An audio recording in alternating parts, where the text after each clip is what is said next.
자, 윤석열 대통령 앞서 저희가 태양광 관련해서 얘기를 했는데 조치를 지시를 했죠. 자, 이것뿐만 아니고요. 민간단체 보조금 비리를 두고도 연일 강경 메시지를 내고 있습니다. 바로 한번 들어보겠습니다. 민간단체 보조금이 지난 정부에서 2조 원 가까이 늘어나는 동안 제대로 된 관리 감독 시스템이 없어 도덕적 해이와 혈세 누수가 만연했습니다. 이번 감사를 통해 엄청난 부정과 비리가 적발되었습니다. 이는 납세자에 대한 사기 행위이고 미래 세대에 대한 착취 행위입니다. 부정과 부패의 이권 카르텔은 반드시 부수어야 합니다. 장희찬 최고위원, 윤석열 대통령이 이달 초에도 이 민간단체 보조금 비리 단죄하라 이런 메시지 냈는데 이번에도 보니까 뭐 사기, 착취 뭐 이런 표현을 썼어요. 연일 여기에 집중하는 이유가 뭐가 있을까요? 일단 국가 재정을 아껴 써야 한다는 데는 모든 국민분들이 동의를 하실 그렇죠. 겁니다. 그런데 지난 정부 5년을 거치면서 국가 재정을 좀 펑펑 쓴 경향이 있고요. 그래서 국가 부채가 사실상 뭐 엄청나게 늘어나지 않았습니까? 네. 이게 1,000조에 육박하고 있다, 국가 채무가. 이런 공식 데이터까지 나오는 마당에 정부에서 허리띠를 졸라매야 하는데 특히 시민단체에 지원되는 국고보조금이 지난 5년 동안 무려 2조가 더 늘어났습니다. 네. 근데 그렇게 늘어난 이 국고보조금을 받아서 시민단체가 정말 우리 국민들의 어떤 사회 통합이나 삶의 질 향상을 위해서 기여를 했나요? 그렇지 않고 이 눈먼 돈이라고 해외여행 가는 데 쓰고 회식하는 데 쓰고 펑펑 쓴 정황 등이 이 전수조사 등에서 다 드러나고 있기 때문에 이 부분에 대해서 경종을 울리면서 국고보조금이나 예산 지원 등을 줄여나가는 것이 사회정의에 부합하는 길이다라는 소신을 분명히 밝히는 것 같습니다. 아, 소신을 밝히는 거다. 자, 설전 부위원장. 네. 이 윤석열 대통령이 하여튼 이 보조금 얘기할 때마다 전 정부를 상당히 강조를 하는데 네. 이번에도 전 정부를 언급을 했거든요. 아, 그러니까요. 이제 집권 1년 차가 넘어가고 있는데 이제 전 정부 탓은 그만 하셔도 참 좋지 않을까. 앞으로의 비전을 보여주셔야죠. 윤석열 정부가 뭘 하겠다. 근데 안타까워요. 지금 이제 뭐 전 정부가 남긴 빚이 400조다라는 말씀하셨는데 지금은 우리가 마스크를 다 벗었습니다만은 불과 1년 전, 2년 전만 해도 한참 우리가 마스크를 이 더위에도 꼭 쓰고 다녀야 될 때가 있었습니다. 그랬었죠. 그렇죠. 우리가 코로나로 인해서 거의 2년 동안 거의 제대로 자영업자들 같은 경우에는 제일 처음에는 9시까지밖에 영업도 못하고 뭐 4인 이상 집합금지 됐었고 우리가 그러던 시절이 있지 않았습니까? 네.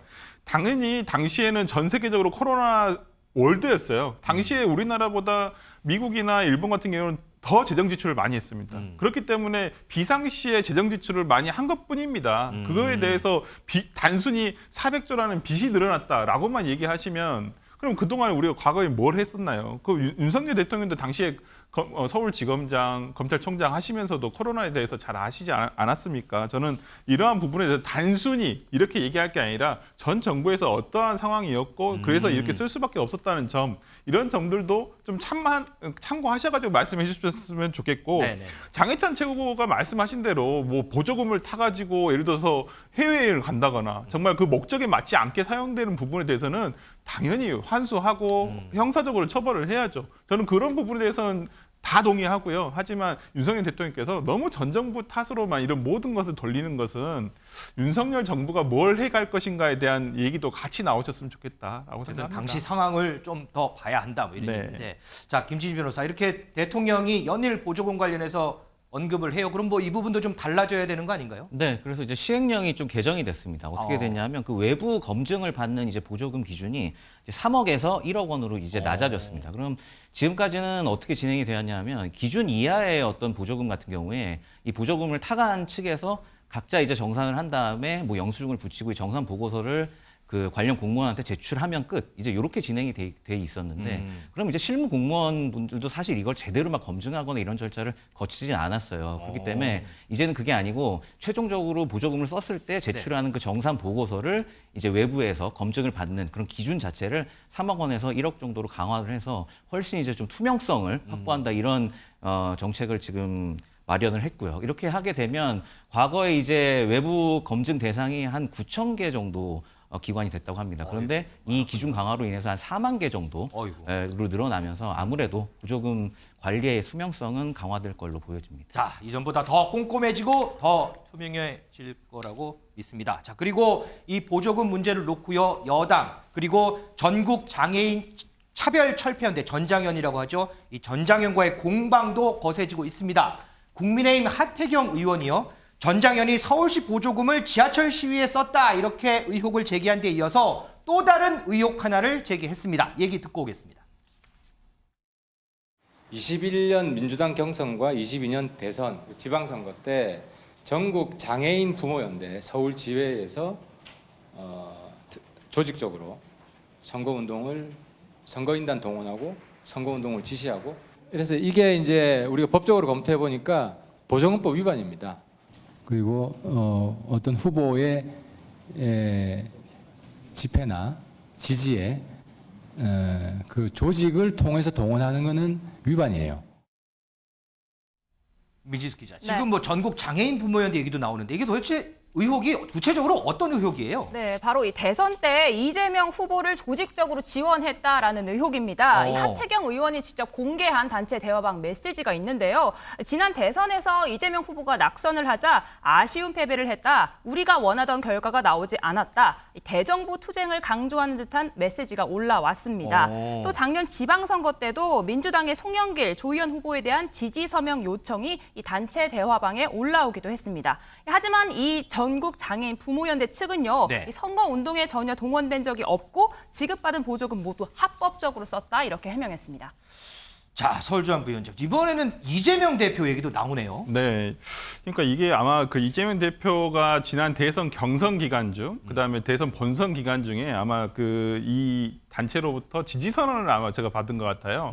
근데 이제 아까 우리가 좀 전에 화면에서 봤듯이 단체 어떤 대화방에서 어떤 그 이재명 후보가 당시에 낙선한 것을 이유로 해가지고 뭐 아쉽다라고 하지만 저는 모르겠습니다. 당시에 선거법을 위반해서 지지 선언이란지 이런 것은 제가 알기로는 제가 당시에 캠프에 있었습니다만은 네. 그런 사실은 없었다고 알고 없었어요? 있거든요. 아마 그 선거법에 위반되지 않고 단체들이 지지 선언을 할 수가 있었거든요. 선거법에 위반되지 않는 범위 내에서. 그러니까 후보자가 없는 상황. 뭐 그런 상황에서는 지지 선언을 할 수가 있습니다. 그렇기 때문에 아마 그런 걸 가지고 지금 하태경 의원이 의혹을 제기한 것 같은데 제가 알기로는 이재명 대표가 여기에 관련돼 있지는 않은 것으로 알고 있습니다. 관련돼 있지는 네. 않다. 자, 어쨌든 뭐 김진일 변호사 의혹 뭐 관련돼 있지는 않다고 했는데 의혹이 나왔으니까 뭐 조사는 해보고 확인은 해봐야 되겠지만 조금 전에 어쨌든 민지숙 기자가 이 메시지 내용을 설명을 했었잖아요. 그러면 메시지 내용만 봤을 때 이게 조직적으로 개입을 했다 이렇게 판단이 좀 되는 건가요? 이게? 네, 일단은 우리 판례는 이제 관련 사례들을 어떻게 해석하고 있냐고 하면 어떤 보조금을 받은 단체나 이런 부분이 정책적인 어떤 메시지를 표현한다든지 이런 부분들은 허용을 하고 있지만 특정 정당이 들어간다든지 아니면 특정 정치인의 이름이 들어간다든지 이런 경우에는 부정선거운동으로 이제 판단을 하고 있습니다. 네. 우리 판례가 그렇게 판단을 하고 있고 그래서 조직적인 개입이 있었냐 없었냐 이런 부분을 판단할 때도 이런 기준으로 보는 게 맞는 것 같아요. 그러니까 예를 들어 뭐 장애인 단체다 하면 장애인 정책에 관해서 얘기를 한다든지 관련해서 뭐 좀 더 중립적인 어떤 메시지를 낸다든지 이런 건 크게 문제될 게 없습니다. 하지만 지금 내용 나오는 거 보면 특정 정치인의 이름이 거명이 되고 있고요. 뭐 이재명 전 대표나 송영길 시장도 마찬가지고 또 특정 정당의 이름도 나오고 있고요. 그래서 이런 부분들은 아무래도 좀 우리 판례에 비추어 볼 때 부정선거 운동이 될 가능성이 굉장히 높고 그렇기 때문에 이런 경우에는 공직선거법상의 또 처벌 규정이 별도로 따로 있어서 3년 이하의 징역이나 또 600만 원 이하의 벌금에 처하도록 되어 있습니다. 자, 그렇다면 앞으로 좀 진행되는 내용도 좀 챙겨봐야 될 것 같고요. 장희찬 최고위원, 요거 하나만 짚고 하나만 넘어갈게요. 어제 윤석열 대통령이 이제 국무회의를 다 하고서 한동훈 장관 콕 집어서 체포동의안 부결 어떻게 생각하느냐 이렇게 물었다 그래요.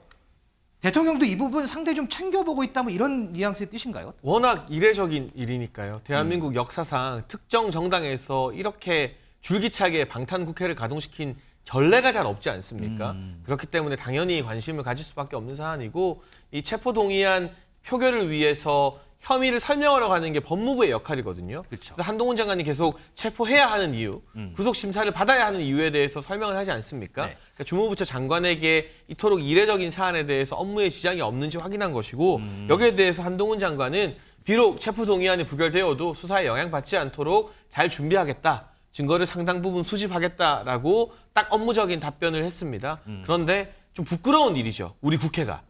대통령께서도 관심을 가질 만큼. 그리고 저는 외신에서도 이 사실을 알게 되면 대서특필하게 될 거라고 보는데요. 이렇게 줄줄이 명확한 증거가 있음에도 국회의원이라고 해서 영장 실질 심사도 안 받게 하는 대한민국 국회의원들의 엄청난 특권, 그 자체가 참 부끄러운 일이라고 생각이 됩니다.